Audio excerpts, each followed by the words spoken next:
Well, I hate to say it, but not much has changed around consumer sentiment. Pessimism still dominating the headline results, although this month's detail did have some very interesting aspects to it, including some important clues about how consumers are likely to behave into the second half of this year and what an eventual consumer recovery might look like. In terms of the headline index read, it was down a touch to 82.2, but basically unchanged. 82.2 is very pessimistic. It means that pessimists outnumber optimists by nearly 20%. That's in line with the readings that we've seen for most of the last 2 years.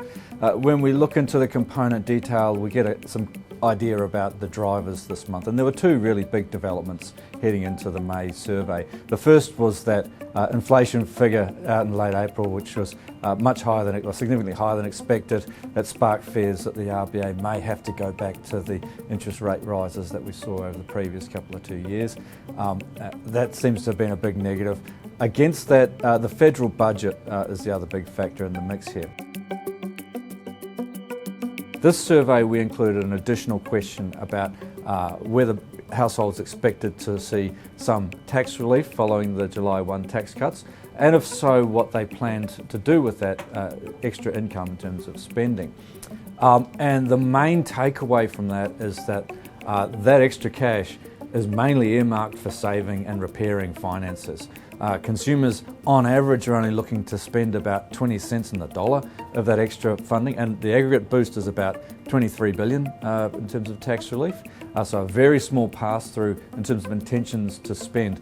You might typically assume more like a 50-50 pass-through into spending.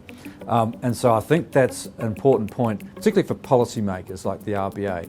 They're quite comfortable at the moment with where inflation is tracking, despite that upside surprise with the latest round of numbers, because they're seeing this weakness in the consumer and a very restrained spend from households, particularly on a per capita basis, and that's going to help bring inflation back to target over time. The picture's still pretty difficult conditions for consumers in general.